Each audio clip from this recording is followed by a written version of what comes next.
안녕하세요, 여러분. 반갑습니다.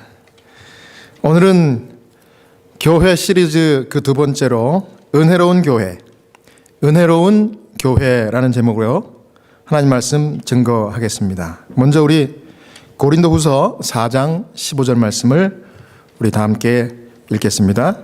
고린도후서 4장 15절입니다. 시작. 모든 것을 너희를 위하여 하는 것은 은혜가 많은 사람의 감사함으로 말미암아 더하여 넘쳐서 하나님께 영광을 돌리게 하려 함이라. 아멘. 교회는 건물이 아니라 하나님을 믿는 그리고 그리스도를 사랑하는 사람들의 모임이 교회입니다. 사도행적 9장에는 교회에 대해서 아주 명확하게 이렇게 정의해 놓았습니다.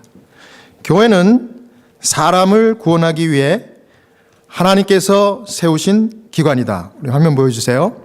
교회는 그리스도의 풍성한 은혜의 보고이므로 종국에는 교회를 통하여 하늘에 있는 통치자들과 권위자들에게까지 하나님의 사랑이 가장 완전하게 나타날 것이다. 이 교회에 대한 이거보다 더 분명하고 확실한 정의가 저는 없는 것 같습니다. 사도 바울은요, 고린도후서 1장부터 8장까지 이 고린도 교회를 향한 각별한 애정과 관심을 기록하고 있습니다. 이 문제가 많았던 고린도 교회를 향한 이 바울의 애정은요, 그의 편지서 고린도후서에 염려로 시작합니다. 그러나 이제 하나님의 은혜로 고린도 교회의 그 문제들이 다 수습이 되었다는 소식을 그의 사랑하는 동역자 디도로부터 듣고 난 후에는 이제 하나님께 대한 감사와 영광으로 마치는 그런 편지를 기록했습니다. 그것이 고린도 후서입니다.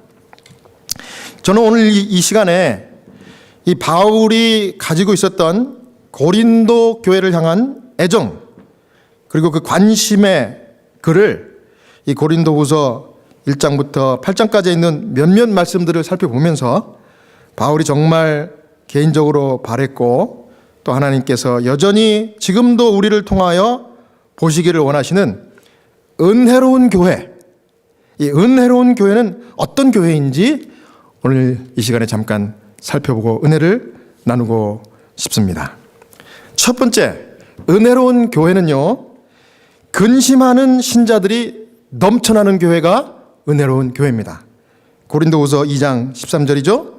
내가 내 형제 디도를 만나지 못하므로 내 심령이 편치 못하여 저희를 작별하고 마게도냐로 갔노라. 지금 이 바울이 사역 기간 중에 가장 큰 부담이 됐던 교회가 이 고린도 교회였습니다. 잘 아시는 대로 아볼로가 건너가서 고린도 교회에 막 아볼로파가 생겼어요. 그리고 바울파가 생겼어요. 또 게바파도 생겼습니다. 심지어 무슨 파까지 생겼는지 아시죠? 그리스도파까지 생겼어요. 이 교회 안에, 이 막 세워진 이 개척교회 안에 파가 4개가 생긴 겁니다. 그래서 바울이 그 문제다 너무 이제 걱정을 많이 했습니다. 자기가 직접 그 문제를 해결하려고 노력도 해봤어요. 그런데 그 파 4개 중에 누가 임발부되어 있는 거예요? 바울파도 있으니까 공정하지 못해. 자기도 천하의 바울도 해결을 못한 거예요. 그래서 이제 2선 3선으로 물러가서 바울이 이제 편지를 쓴 겁니다. 무슨 내용의 편지였겠습니까? 고린도전서가 야, 파를 가르는 것이 옳지 않다. 그러면서 정말 진심으로 연합하기를 간절히 소원하는 그 글을 구구절절히 써서 2번, 3번 보냈어요. 보냈지만 그 편지가 먹혔을까요? 안 먹혔을까요? 고린도 후서에 지금 현재 이 바울이 염려하는 글을 볼 때까지는 아마 안 먹힌 것 같이 보입니다. 예. 바울은 안 먹혔다고 생각했어요. 그래서 참 고민이 됐습니다. 어떡할까 하다가 결국은 누구를 보냈는가 하면 바울이 그토록 아꼈던 동역자 디도를 보냈습니다. 근데 디도는 이 헬라 출신 사역자인데 이 디도가 처음에는 좀 힘이 없었지만 이 디도가 점점 믿음이 자라면서 이 훌륭한 그 분쟁을 해결하는 사역자가 됐어요. 네. 이 바울도 해결하지 못한 문제를 바울이 이제 디도에게 제3자인 당신이 가서 이 문제를 해결하고 그 기간 안에 얼마 동안 가서 해결이 되면 되든지 안 되든지 나한테 연락을 주고 신속히 나한테 돌아와서 보고를 해달라고 그렇게 했습니다. 뭐 그때는 뭐 셀폰도 없고 뭐 이메일도 없고 아무것도 없으니까 이 맨투맨 이걸로 이렇게 하는 겁니다.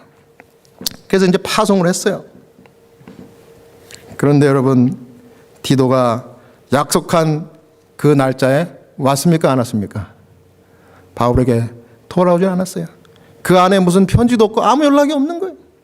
뭐 무소식이 희소식이라고 그러지만은 이 바울의 입장에서는 무소식이 정말 온갖 상상을 하게 하는 근심을 안겨줬습니다. 그래서 디도가 온다고 하는 날 오지도 않았지요. 또 소식도 없지요. 바울은 깊은 근심에 잠겨서 이 바울이 기다리다 못해. 마치 이제 어떻게 결단을 내는가 하면 에베소의 이 사역을 뒤로하고 드로아에 가가지고 또 거기서 마게도냐까지 가서 디도를 좀 더 빨리 만나려고 이 마중을 나가는 모습을 우리가 이제 성경에서 볼 수 있습니다.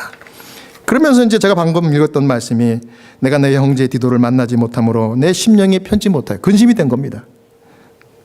저희를 작별하고 에베소 사람들을 빠이빠이 하고 드로아로 갔다가 드로아에서도 마게도냐까지 장소를 이동하여 이제 디도를 더 빨리 만나려고 이제 그렇게 한 겁니다.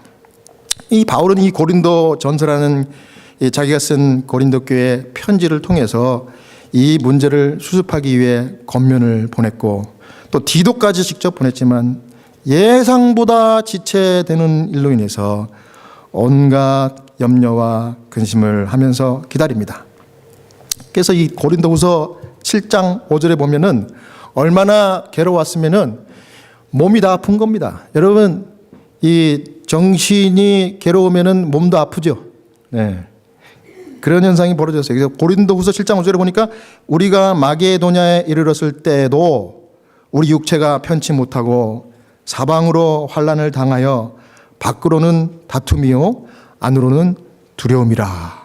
이러면서 자기의 심기를 불편한 것을 여기 이야기했습니다.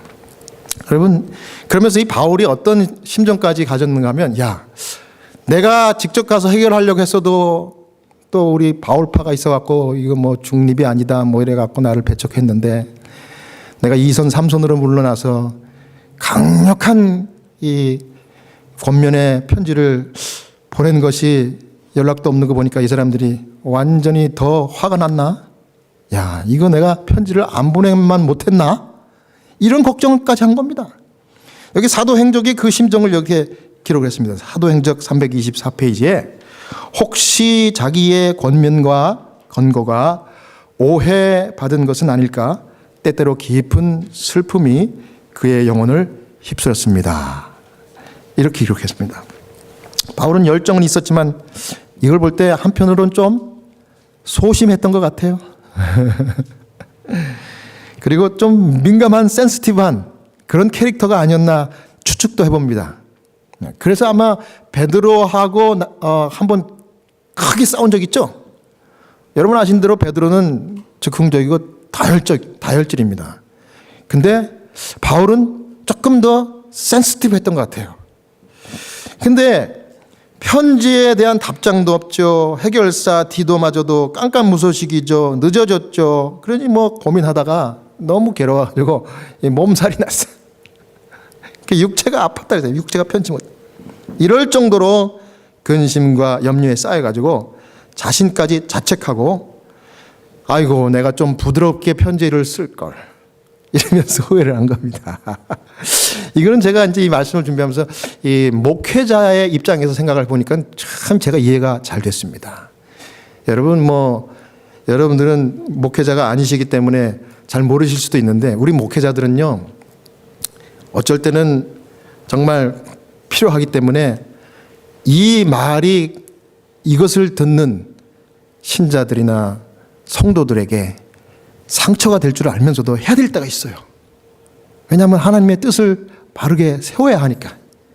그렇게 해서 정말 기도 많이 하고서 설교 시간이나 아니면 성경 공부를 하면서 권면을 했는데, 이 신자가 그 다음 주에 안 나오는 거예요. 내지는 말 많던 그분이 표정이 좋지 않아, 교회는 나와도. 이러면 목회자들은 그 마음속에 근심이 되는 겁니다. 야, 내가 그때 그 설교를 하지 말고 딴 설교를 할 건데. 이런 심정이 바울의 심정이었어요. 네. 여러분 이해가 가십니까?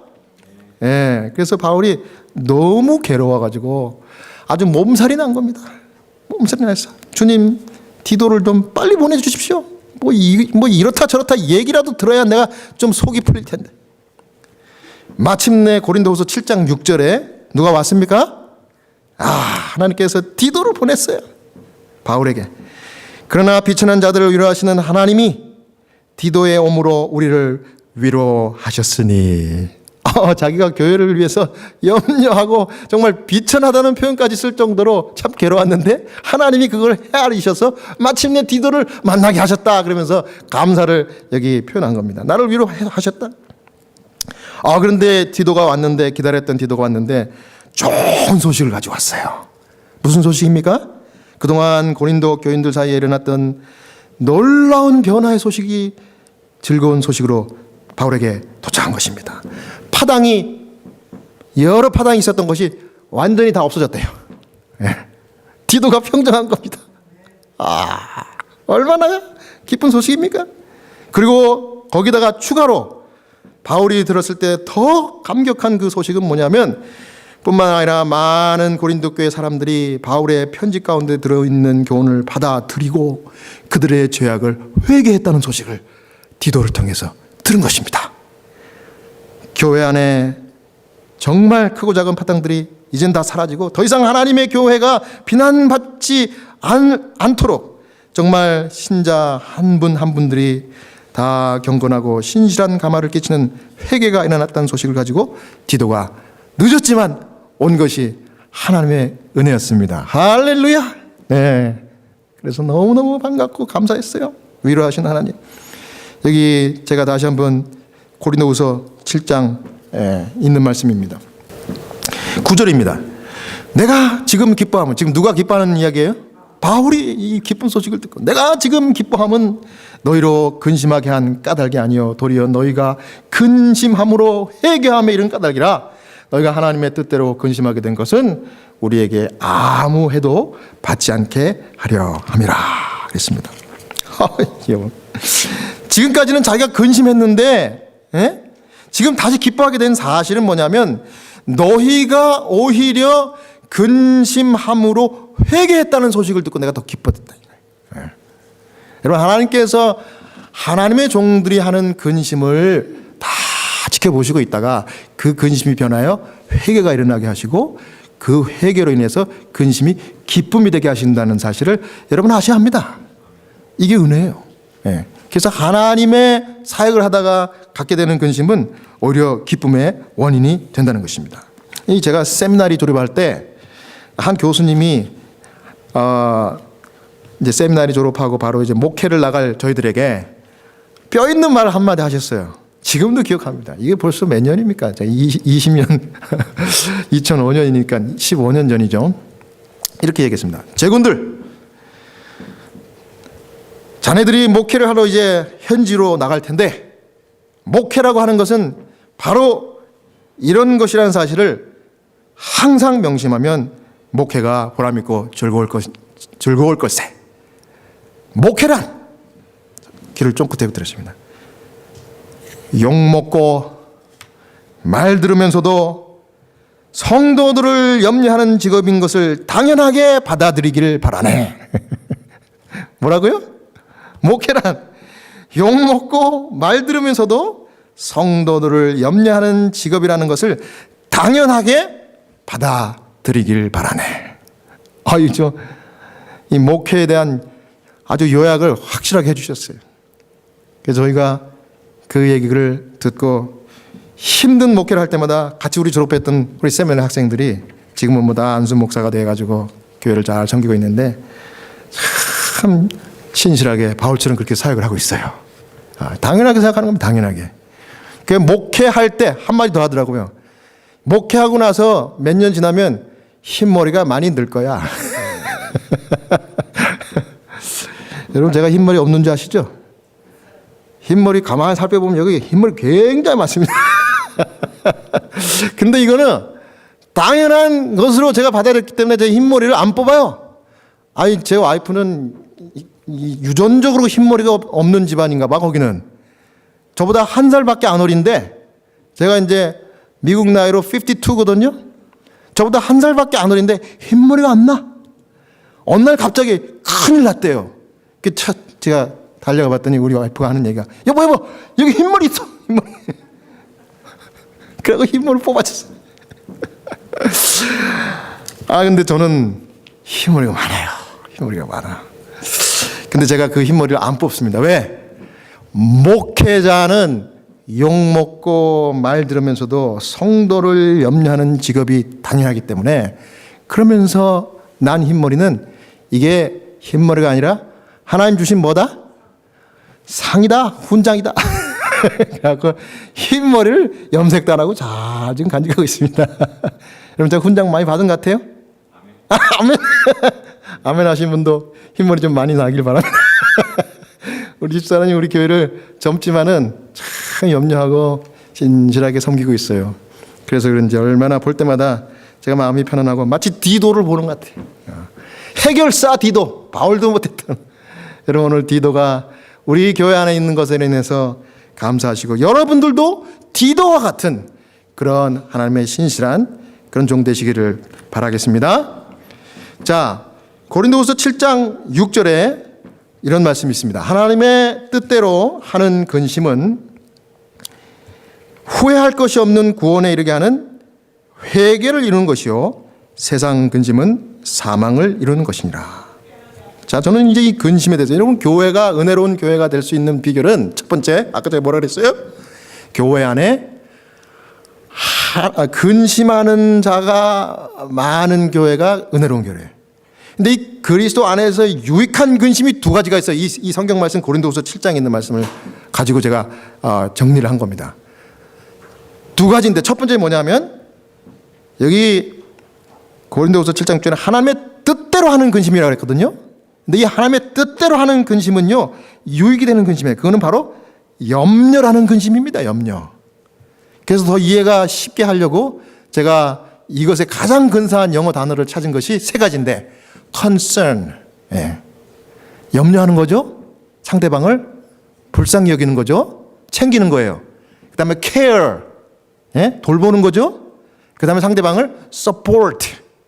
이게 다 이 그리스도 안에서 하나님 뜻대로 하는 근심이에요. 그래서 이 교회가 은혜로운 교회가 될 수 있는 비결은 나 혼자 잘 먹고 잘 사는 사람들만 버글버글한 것이 아니라 옆에 있는 우리 성도님들을 내일처럼 염려하고 돌보고 내일처럼 지원해 줄 수 있는 그런 너그러운 성도들이 많을 때 이 교회가 정말 은혜로운 하나님이 원하시는 교회가 되는 것입니다. 그다음 두 번째는 뭐냐면 애통하는 근심을 가진 성도들이 있는 거예요. 이 애통은 영어 단어로 mourn, 그 다음에 repentance, 그 다음에 godly sorrow. 하나님의 뜻대로 하는 근심입니다. 이건 뭐냐면 슬퍼하는 거예요. 회개하는 거예요. 뭘 슬퍼하는 겁니까? 내가 죄인이라는 사실을 하나님 앞에 인정하고 슬퍼하고 회개하는 것입니다. 우리 교회 성경 주석 6권 884페이지는 이 하나님 뜻대로 하는 근심에 대해서 주석하기를 이렇게 기록했습니다. 하나님과 동료 인간에게 잘못했음을 인식하고 고백하고 잘못을 바로잡고자 적절한 노력을 기울이며 동일한 실책을 반복하지 않으려는 목적을 가지고 생애의 방향을 전환하는 것이 포함된다. 이 전 과정은 성령을 통해 마음과 생애 역사하시는 그리스도의 은혜의 공로를 통해서만 이루어질 수 있다 그랬습니다. 그러면서 이 반대되는 같은 성경절에 기록한 세상 근심은 완전히 반대입니다. 세상 근심은 뭘까요? 이것은 세상 근심은 죄 자체보다는 죄의 결과와 세상 및 세상의 친구들에게 신뢰를 잃을 것에 대한 후회다. 이럽니다. 후회. 이거는 거짓 근심입니다. 어리석은 근심이고 뼈와 살을 마르게 하는 근심입니다. 유익이 되지 않아요.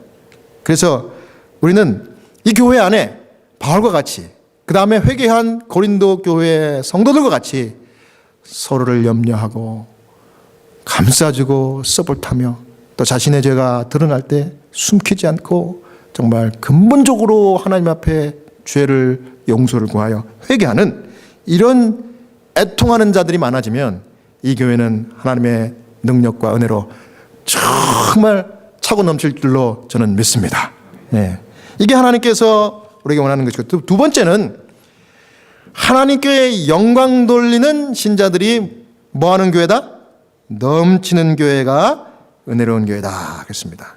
고린도후서 4장 15절 우리 본문 말씀이죠. 우리 다 같이 한번 다시 읽을까요? 시작. 모든 것을 너희를 위하여 하는 것은 은혜가 많은 삶의 감사함으로 말미암아 더하여 넘쳐서 하나님께 영광을 돌리게 하려 함이라. 아멘. 이 사도행적 332페이지에 이런 기록을 해주셨습니다. 이 사도 바울이 왜 그렇게 열심히 사역을 했는가, 이런 기록을 했습니다. 사도들이 복음을 전한 것은, 그 다음 슬라이드요, 자신들의 세력을 확장시키고자 함이 아니었다. 그들을 인도하여 이 사업에 그들의 생애를 헌신하게 한 것은 영혼 구원의 소망이었다. 위험을 당하거나 실제적인 고통을 당할지라도 그들이 노력을 그치지 않은 것은 이 같은 소망 때문이었다. 사도 바울이 오늘날 우리 안에 나타난 사역자라고 하면은 참 대단한 사역자입니다. 설교 말씀을 했다 그러면 정말 파워풀하게 말씀을 증거하고, 가르치는 것, 교훈하는 것 정말 눈물 콧물 나게 합니다. 그리고 믿음 있고 신실하기 때문에 그 영성이 넘쳐서, 아마 저는 사도 바울을 제가 페이스 투 페이스 얼굴로 대면해 보면은 제가 그 영성에 압도돼 가지고 감히 눈을 쳐다보지 못할 것 같아요. 제가 상상해 봤습니다. 그런데 그 정도면 신자들에게 찬사도 받고 어깨를 우쭐할 수도 있는데, 사도 바울은 절대 그렇게 하지 않았다. 어떻게 했다고 그랬습니까? 사도 바울이 복음을 전한 것은 자신의 세력을 확장시키고자 그렇게 하지 않았대요. 오직 자신의 한 몸, 생명과 목숨을 다 바쳐서라도 영혼 구원을 위해서 내가 헌신하리라. 이렇게 한 겁니다. 그러면서 불태웠어요. 얼마나 대단한지 모릅니다. 여러분, 이 목회자들이 참 이렇게 자기도 모르게 참 이 시험에 빠질 때가 있어요. 그때가 언젠가 하면 단상에서 설교를 마치고 내려갈 때. 왜 그런지 아십니까? 이 신자들이 예의상도 그렇고, 또 어쩔 때는 진짜 감화를 받아서도 그렇고, 목사님하고 인사할 때 뭐라 그럽니까? 오늘 목사님 파워풀 메시지 감사합니다, 은혜 받았습니다, 이러면 늘상 하는 인사가 있죠. 저는 하나님의 은혜지요, Praise the Lord's name, 하나님의 이름을 찬양합니다, 이렇게 하지만 속으로는 가끔가다 목회자들이 그러면 그렇지, 내가 누군데 이런 생각을 하는 순간 그 마음의 중심을 보시는 하나님이 뭐 하시는 거예요? 웃으시는 거예요. 야, 기가 막히구나. 내가 너를 구속해주고 죄를 가려주고 은혜를 줘서 단상에 올려 이 중생들에게 말씀을 전하게 했건만 영광을 확 가로채네. 이런 겁니다. 이 목회자가 그런 거예요. 보이지 않게 죄져요. 예. 제가 이 코테이션을 사도행전에서 읽으면서, 야, 사도 바울이 정말 대단하구나. 하나님께서 쓰셨던 이유가 여기 있구나. 그러면서 제 자신을 다시 한번 돌아봤습니다. 고린도후서 8장 9절에 있는 말씀입니다. 우리 주 예수 그리스도의 은혜를 너희가 알거니와 부요하신 자로서 너희를 위하여 가난하게 되심은 그의 가난함을 인하여 너희로 부욕해 하려 하심이니라. 사도 바울이 왜 자신을 높이지 않고 세력을 확장할 수도 있었음에도 불구하고 파당도 만들었지만 그거를 다 평정하라고 디도에게 부탁한 이유는 뭐냐 하면은 그리스도의 은혜를 알기 때문에, 그리스도께서 나에게 베푸신 그 은혜가 너무 감사했기 때문에 그 빚진 마음으로 자신을 드러내지 않고 정말 하나님을 위해서, 영혼 구원을 위해서만 그냥 생명을 불태운 겁니다. 그러면서 사도행적 332페이지는 우리 주님 예수 그리스도의 그 겸손하신 모습, 그 은혜로운 모습을 이렇게 기록했습니다. 다음 슬라이드입니다. 그대들은 예수께서 얼마나 높은 데서 몸을 낮추셨으며 당신께서 얼마나 깊은 굴욕에까지 내려오셨는지 알 것이다. 한 번 극기와 희생의 길에 들어오신 그리스도께서는 당신의 생명을 주시기까지 돌아서지 아니하셨다. 보좌와 십자가 사이에는 그분을 위한 휴식처가 없었다. 야, 여러분, 저는 이 마지막 이 표현 앞에 정말 다시 한번 제가 회개하고 무릎 꿇었습니다. 주님은 보좌와 십자가 사이에서 휴식초도 없이 우리를 위하여 다 내주셨대요. 이거를 사도 바울이 정말 체험하고 깨닫고 난 다음에 자신을 완전히 주님 앞에 내놓고 제물로 드려서 정말 자신은 없고 내 안에 그리스도가 사시는 그런 모습으로 희생하고 주님을 섬기다가 주님께서 부르실 때 정말 그 부름의 길을 믿음으로 갈 수 있었던 것입니다. 이것이 아닌가? 오로지 하나님께 영광 돌리는 거예요. 여러분, 무슨 일을 하든지 하나님의 영광을 위해서 살았던 사도 바울과 같은 그런 영광을 하나님께 돌리는 여러분 다 되시길 간절히 바랍니다. 제가 이 정신과 병동을 가서 이 환자들에게 매일 30분씩 그 사람들에게 하나님을 소개하는 일을 이제 합니다. 우리 교회 병원에서. 근데 정신과 병동에 이번 주에는 나이 드신 분들이 정신과 병동에 입원한 게 아니라 이번에는 10대, 20대가 병원에 입원했어요. 그래서 거기서 한 일주일 동안 이렇게 갇혀가지고 정신 치료를 받아야 돼요. 제가 간절히 기도하고 이제 그 자리에 들어갔어요. 그런데 10대, 20대가 5명이 모였고, 그 다음에 딱 두 분이 60대, 이 남자분 환자 하나, 여자 환자분 하나, 이렇게 해서 같이 이제 그룹을 형성을 했어요. 제가 이제 말씀을 이렇게 하는데 어떤 말씀을 드렸는가 하면, 여러분, 인생은 기찻길과 같이 두 트랙이 항상 병행한다는 사실을 꼭 기억하십시오. 이 릭 워렌 목사님이 한 말이거든요. Life is like a track of railroad, 이렇게 얘기합니다. 그러니까 기찻길과 같이 인생은 항상 두 길이 간다는 것을 기억하면 여러분들이 어려움을 잘 극복하고 좋은 일이 있을 때도 교만하지 않을 겁니다. 이게 무슨 얘기인가 하면, 인생은 항상 생각하지도 못했던 나쁜 일이 생길 수가 있어요. 근데 그 나쁜 일이 생겼다고 너무 괴로워하고 낙심하고 하나님을 의심하지 말고, 잠시 뒤에 혹은 똑같은 동시에 아주 예상치도 못했던 좋은 일도 또 생길 수도 있다고 말이야. 그러니까 좋은 일이 생겼다고 자랑하면 나쁜 일이 생겼을 때 시험에 빠질 수 있으니까 교만하지도 말고 자랑하지도 말고 겸손하게 하나님의 인도하심을 따라가는 게 지혜로운 길이다. 이제 이런 얘기를 성경을 쭉 이제 풀어가면서 하는데, 시편 23장 1절 말씀을 가지고 그렇게 소개를 했어요. 뭐 그 안에는 각종 종파가 다 있고 무신론자도 있어요. 근데 그날만큼은 제가 목사의 신분으로 제가 선포의 말씀을 했습니다. 여호와는 나의 목자시니 내가 부족함이 없으리로다. 그러면서 이 설명을 쭉 했더니 이곳저곳에서 공감한다 그러면서 자기가 한마디 하겠다. 간증이 터진 겁니다. 그런데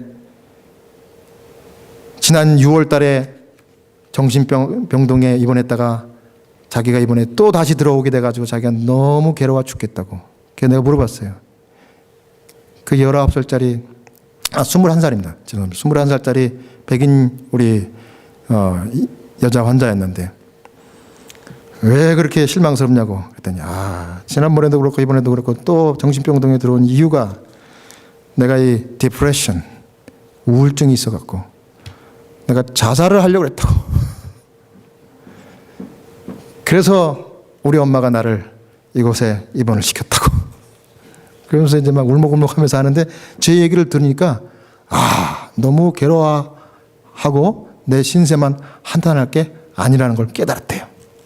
그러면서 그래서 그런지 하나님이 천사를 보낸 것 같아요. 왜? 내가 자살하려고 나 자살할 거야 하고 다 준비해놨대요. 근데 그날 새벽에 자살하려고 그랬는데 뒤에서 음성이 들리래요. 자살하지 마라 그러더래요. 그래서 제가 그랬죠. 그거 하나님 보내신 천사의 음성이라고 그랬어요. 자기도 그렇게 믿는데. 그래가지고 엄마가 와가지고 자기를 데리고 입원을 했다는 겁니다. 내가 다시는 여기 안 오게 내가 이번에 결심했다고 그래요. 그랬더니 또 다른 학생이 24살 된 남자 청년인데 내가 여기 정신과 병동에 들어오게 된 이유는 이놈의 술버릇 때문에 알코올 중독자. 그래서 제가 그랬죠. 이번에 레슨을 잘 받아서 다시는 이곳에 오지 말라고. 하나님이 투트랙으로 인도하는 것을 늘 명심하고 괴로움은 술부터 찾지 말고 나처럼 하나님께 기도 한번 해보라고. 그랬더니 자기가 어렸을 때부터 천주교에 다녔대. 기도하자고. 기도했더니 막 눈물을 흘려. 아이고 제가 졸지에 거기서 부흥회를 해서 부흥회 그랬더니 기도가 끝나고 난 다음에 이 버마 출신의 아메리칸 그 청년이 22살이야 또 남자인데 이 청년이 너무너무 좋아하면서 자기 이벤젤리스틱 크리스찬인데 오늘 그 말이 너무 좋다고 이러면서 이제 자기도 여기 나가면 더 열심히 교회 다니고 정말 다시는 나쁜 생각 안 하겠다고 이러더니 내가 이제 기도 마치고 이제 가려고 그러는데 패스터 브라이언 이걸 오래요. 뭐 환자가 오라 그러면 제가 겁이 좀 나잖아요. 정상 환자도 아니고 그렇죠. 근데도 이제 거기 지켜보는 우리 간호사분들도 계시고 또 우리 카운슬러도 있기 때문에 뭐 염려는 없어요. 그래서 제가 이제 오라고 하니까 갔죠. 갔더니 이 버마 이 친구가 그 옆에 있던 이 펀치 프루트 아세요? 주스 그 컵이랑 이렇게 놔뒀어요. 그 환자들 그 잘 마시라고. 이걸 따라가지고 따라더니 먹으라고 나한테 주는 거예요. 정신과 환자가. 그래서 제가 그걸 마셨게 안 마셨게? 마셔야지. 마셔야지. 마시면서 이거 여기 무슨 신경 안정제 넣어놓은 거 아니야? 뭐 그러면서 그렇지는 않아요. 근데 그걸 마셨어요. 마셨더니 그 옆에서 지켜보고 있던 그 사람들을 이제 이상한 행동을 할까봐 건장한 우리 소셜 워커와 카운슬러들이 다 지켜보고 있어요. 저를 보호하려고. 근데 정말 진심으로 나한테 이걸 준 거예요. 그래서 제가 그걸 벌컥벌컥 다 마셨습니다. 그랬더니 이 분들이 저한테 눈짓으로 탁 윙크를 하면서 잘했다고 그래, 잘했다고. 그러면서 내가 다음 주 월요일 날 혹시 당신들 퇴원 안 했으면 다시 올 텐데 그때 혹시 있으면 내가 다시 오겠다고. 그런데 당신들을 위해서 내가 아침마다 기도하겠다고 이름 부르면서 그랬더니 막 너무 좋아하는 거예요. 그러면서 하는 얘기가 이제 오늘 보면 패슬 브라이언 나 마지막 볼 건데 뭐 이러면서 자기들이 아주 용기를 갖더라고요. 그러면서 서로를 염려하고 서로에게 아주 잘하고 나이스하게 하는 겁니다. 그래서 이 사람들이 태도가 확 달라졌어요. 가만히 보니까 이게 하나님께서 우리를 통하여서 드러나게 하는 그 모습이 아닌가 싶었어요. 그래서 서로 섬기고 비난하는 것이 아니라 서로 섬기고 나눠주고 또 위하여 기도해주고 이런 모습들을 제가 보고 왔습니다. 여러분 하나님께 영광 돌리는 방법은 다른 사람들을 염려하고 다른 사람들을 케어하고 다른 사람들을 불쌍히 여기는 것입니다. 여러분 그래서 오늘 이렇게 이 자리에 나오신 거 아닙니까? 저는 우리 시카고 찬양교회 오는 성도님들 한 분 한 분을 볼 때마다 그런 스토리들을 제가 다 담임 목사로 알고 있기 때문에 그래서 감동이에요. 제가 내려다보면 오늘 여기 한 여집사님이 또 이 라이드를 해가지고 본인이 희생하신 거죠. 또 다른 우리 운전을 좀 못하시는 연로하신 우리 다른 우리 성도님들, 어집사님들 모시고 딱 왔어요. 왔는데 그냥 앉아서 예배만 드리는 게 아니라 그냥 또 이 교회를 또 업시키기 위해서 또 우리 마음을 열기 위해서 그 아름다운 찬양을 연륜과 이 인생을 실어가지고 아주 불러줘가지고 우리 얼마나 감화를 받았습니까? 예? 이게 누구의 영광을 위해서 하신 거예요? 하나님의 영광을 위해서 하신 겁니다. 우리 교회 우리 한 분밖에 없는 장로님, 따져보면 저한테 이 서울 삼육고등학교 대선배 누님이세요. 이 누님이 야, 이 작은 교회에서 대형 교회처럼 피아노 반주를 해주시고 말이지. 막 저는 그럴 때마다 감동이 와서 막 눈물이 날라 그래. 아니 줄 세우면은 이 동창회 해가지고 동문회가 줄 세우면 저는 까마득히 보이지도 않을 거야. 그런데도 저한테 담임 목사라고 목사님 그러면서 섬기는데 얼마나 제가 감사한지 몰라요. 그뿐만 아니라 이 인비저블 우리 철치 교인들을 위해서 외롭게 예배드리는 성도들을 위해서 이번 2020년 이 일기 안시학교 교과를 강의를 하시고 이 다리가 불편해가지고 쩔뚝쩔뚝하는 그런 일을 하면서도 한 번도 안 걸르고 이 방송을 녹화를 해가지고 전 세계에 다 여러분 보고를 하고 있지 않습니까? 이건 뭐 이분이 우리 교회에서 돈 받으면서 하시는 것 같아요? 그냥 하시는 것 같아요? 돈 받는다고요? 이분이 자기 돈 들여서 해요. 우리 교회가 무슨 자금이 있습니까? 근데 여러분 얼마나 은혜롭습니까? 이야, 참 하나님께서 이렇게 하나님의 영광을 위해서 희생하는 자들에게 능력 주시구나. 제가 또 다시 한번 감사를 드렸습니다. 사랑하는 성도 여러분, 바울과 같이 여러분들의 간증은 이런 간증이 되시기를 축원합니다. 모든 것을 다른 사람들을 위하여 하는 이유는 은혜가 많은 삶을 감사함으로 내가 체험했기 때문이다. 이런 위와 같은 간증이 정말 당연한 것처럼 여러분들 앞으로도 희생하고 돌보며 염려하고 근심해서 하나님의 넘치는 은혜를 모든 사람들에게 넉넉히 나눌 수 있는 저와 여러분 모두가 되시길 바라면서 오늘 말씀을 마치겠습니다.